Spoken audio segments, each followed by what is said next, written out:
Fala pessoal, boa noite, bom dia, boa tarde. É, Esse é basicamente o último vídeo, né, dessa série dos algoritmos interativos, né? E a forma que eu organizei, né, os tópicos vai seguir dessa seguinte maneira, né? A gente fala dos algoritmos interativos, vai fazer uma revisão do somatório e logaritmo e vai analisar a complexidade. Depois a gente vai analisar os algoritmos recursivos, falar sobre recorrência, etc., né? E também corretude, né? Foi a maneira que eu utilizei para conseguir abordar da melhor maneira e seguir também a ideia do CORM, né? Lá da referência, sem prejudicar nada, né? A gente vai falar agora do algoritmo Bubble Sort, né? Que é um algoritmo muito querido na área de computação, né? Quem é de computação sabe, mas o algoritmo Bubble Sort é muito conhecido pelos memes, né? E por conta da sua não eficiência, né? No caso de ordenação. Mas ele é um algoritmo muito importante porque foi um dos primeiros também a ser estudado, né? E acho que tem seu devido valor aí, né? Então, como eu falei, né, o algoritmo Bubble Sort é um clássico, é, o algoritmo de ordenação baseado em comparações, né? Ele recebe um vetor de entrada, né? Que a gente vem sempre discutindo aqui, né? Nas ordenações, recebe um vetor de entrada, compara os elementos adjacentes, ou seja, ele pega o primeiro valor, aí compara com o valor que está ao lado dele. Se aquele valor for menor, né? Ele troca. Se for maior, ele segura, não faz nada e compara com um outro elemento ao lado, né? E ele vai repetindo esse processo, né? Então ele compara os elementos adjacentes. Se for maior, troca. Se for menor, ele não troca, né? Compara com outro elemento. Aí ele repete esse processo, né? E aí ele vai borbulhando, ou seja, ele vai empurrando os maiores elementos para o final do vetor, né? A estrutura geral, né, do algoritmo, ele funciona da seguinte maneira: o laço externo, ele controla o número de passagens, né, dos elementos, e no laço interno ele compara esses elementos, né? Então a cada passagem ele compara o maior valor, né, desse trecho não ordenado e coloca na posição correta. Basicamente é o que a gente comentou no slide anterior, né? Pega o maior, vai comparando e vai jogando ele para o final. Aqui é o pseudocódigo, né, do Bobosort. Como eu falei, recebe um vetor de entrada, um N, né? E aí, que é referente ao tamanho dele.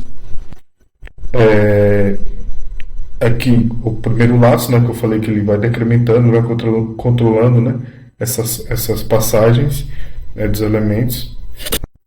O outro laço, ele vai fazer, é o laço de comparação, né, dos elementos. E aí, dentro desse laço, né, vai haver a comparação. Se for maior, troca, né? Basicamente, esse é o funcionamento do, do Bubble Sort, né? Então, a gente vai discutir um exemplo intuitivo, né, de como ele funciona, né, para deixar mais fixado. A gente considera esse vetor aqui, né, de entrada. E aí o Bubble Sort ele faz o seguinte: ele pega esse primeiro elemento, aí compara com esse. Ré maior, troca. Aí compara com o próximo elemento, né? No caso, esse aqui trocaria por 5, né? Aí compara com 4.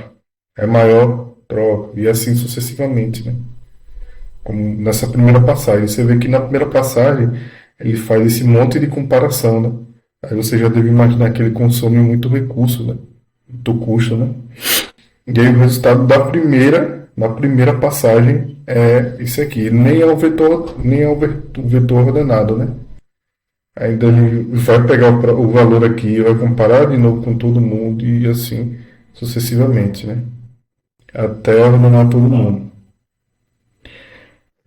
E aí, como a gente vem falando de praxe, né? Sempre provando os algoritmos, né? Trazendo a ideia da corretude, né? Então a gente usa a invariante de laço para usar essa propriedade. A gente, como a gente vinha comentando nas primeiras aulas, né? A gente tem que mostrar que na inicialização, antes do primeiro laço, ela é verdadeira. É, caso ela seja verdadeira, ela tem que se manter durante o laço, né? Cada iteração. E aí o laço termina quando de fato ela é verdadeira, né?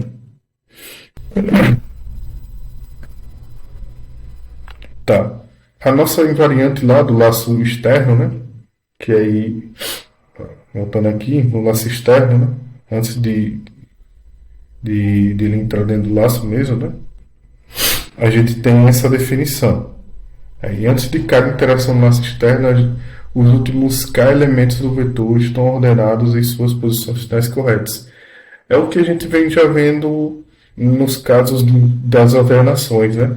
Antes de cada interação, a gente já sabe que o vetor ele vai ser um vetor vazio e já vai ser ordenado conta que ele retorna um elemento unitário, né? E por definição ele já é ordenado, né? Então a gente já tem, meio que já sabe isso, né?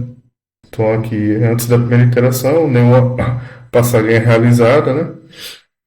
Lembrando que antes do primeiro laço ele é responsável, né? Por controlar essas passagens. Logo k é igual a zero e zero elementos estão ordenados, né?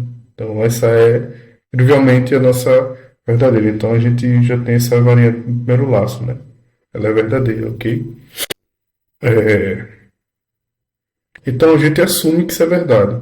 A gente assume que antes do início, né, de cada iteração, a gente já tem os k elementos ordenados. E aí a gente avalia durante a interação, né? Entre as passagens e as comparações. Então, o laço interno, né, ele percorre o trecho do vetor tão ordenado, né? Então, ele já está dentro da comparação, né? Aí, o maior elemento, ele empurra para a direita, que é aquele passo que ele tem um elemento, ele vai olhar para o elemento seguinte dele e vai comparar para ver se é maior. Se ele for maior, ele troca. Se for menor, ele pega o seguinte, né?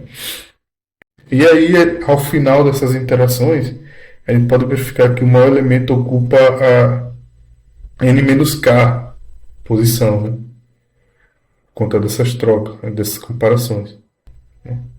Então, agora existe um k mais um elementos ordenados no final, né? Então, ou seja, inicialmente a gente começou, né? Na inicialização, a gente definiu que já existiam k elementos de vetores ordenados.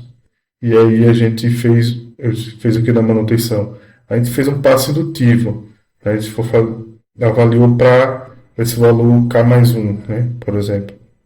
E a gente pôde verificar que depois que ele faz a primeira passagem, ele compara aqueles elementos, identifica o maior elemento e empurra para a direita, né? Para o final. Então a invariante é mantida nesse caso, né? E aí o laço ele termina quando k é igual a n-1, né? E aí o que que isso implica? Isso implica que basicamente todos os elementos já estão ordenados, né? E o primeiro elemento está na posição correta. Então o vetor está ordenado. Então o Google Sort ele é correto, né? É um algoritmo correto. A gente consegue provar por corretude, algoritmo invariante de laço, né? Que esse algoritmo ele é correto, né? E aí a gente conclui, né, um algoritmo simples, né? É didático, é bom de explicar, bom de entender essa questão da variante de laço, né? Então a gente consegue verificar que cada passagem fixa um elemento da posição final, né? E aí o próximo passo agora, como eu tinha comentado, né, agora é avaliar a questão da complexidade, mas antes de analisar a questão da complexidade, a gente precisa revisitar algumas coisas, né, como somatório e logaritmo, né? Que aí vão ser basicamente importantes para a gente for avaliar a complexidade desse algoritmo e depois encaixar ele em algumas funções, né? Então é importante. E aí a gente faz esse mapeamento todo e aí a gente começa depois conversar sobre os algoritmos recursivos, né? Que aí vão ser importantes. Mas no mais foi isso, né? Qualquer dúvida pode deixar nos comentários também, né? E uma boa semana. Valeu.